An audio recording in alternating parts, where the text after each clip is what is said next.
Do you want to go back? I do want to go back, Nick, because I believe that, like you love your job, and I'm sure many people who are listening to this conversation love their job. Well, don't mind me. What about you, Mr. Dizaei? Do you think they would welcome you? Why do you want to go back? You seem to question the merit of the organisation, if not loathe parts of it. No, I have questioned the legitimacy of the people who run the organisation at the very top. But I think there are thousands of good cops out on the streets of London. But you have a criminal record, of course. But then, of course, if that's overturned, then I wouldn't have a criminal record. Do you think you'd have the respect of the men and women who'd work for you? I think if you look at what happened to the Guildford 4, Birmingham 6, M25 3, all people who've been subject of miscarriage of justice, once they clear their name in this country, thankfully we live in this country, we don't live in Syria, former Libya or Zimbabwe. Once you go through the course of justice and you clear your name, people will respect you for being there. Why do you want to go back, though?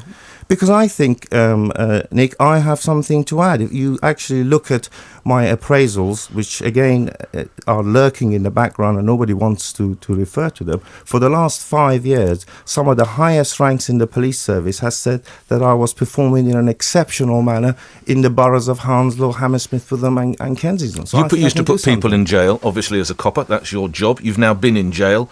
What's it like, particularly as a police officer behind bars? I described it before like putting your hand in a wasp's nest, and I think that is quite graphic because clearly not only I was a police officer, many police officers unfortunately go to jail.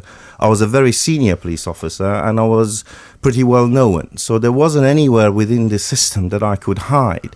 And therefore, yes, I was assaulted on a number of occasions. I was hospitalized. Attempts were made to throw hot sugary water on my face so that my face peels.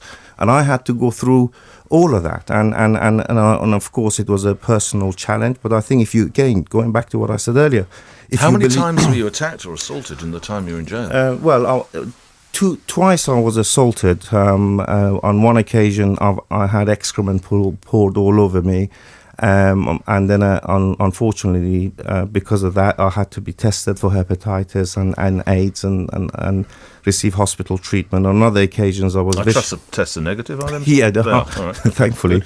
And this was because they knew who you were. You weren't just another incident in prison. It's because you were a copper. Yeah, I mean, I was very, very quickly identified. I spent nearly a month in solitary confinement. Because initially the prison service just simply didn't know what to do. It has been over half a century before an officer of my rank has ever been put into prison. I know we've had MPs and people like that, but I actually symbolised, not Ali Dizaei, but sort of my rank and my position, symbolised to people there as someone with them. I was very frightened. I mean, you can't. Did you think you might get killed? I really did. On one occasion, thought, What occasion was that? The occasion when they attacked me. A number of them attacked me and put me to the ground, and then started, pouring excrement all over me and kicking me and so forth. I thought, well, that's the end. But at the end of the day, I knew that I've got to keep faith, I've got to believe in my innocence, and I've got to use my experience as a police officer to try to get out of this, and I did. And do you think that some form of... You talk about a rehabilitation programme, Mr. Dizaei. How could you rehabilitate people who seem to think it okay to pour excrement over a victim? Well, the problem is, I think, is, we've got a bursting prison population. We've got nearly 90,000 people in prison, and I actually think there is a hard core of criminals, probably the ones who attack me, who always need to stay in prison. I mean, there's no debate about that. But, we also got something like 11,000 foreign nationals in prison, some of them who can be sent back to serve the sentence in their own country. I mean, it costs £40,000 to maintain a prisoner in a UK prison. And I've seen firsthand how ineffective the system is, people not being sent back on time and so forth. Others would consider suing the prison authorities for what you say you went through. Will you be doing that?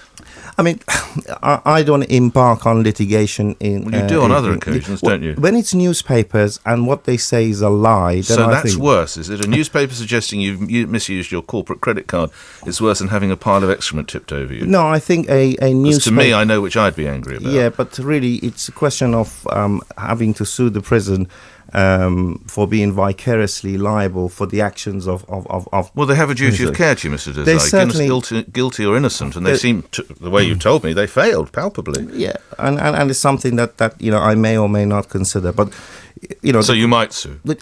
I may.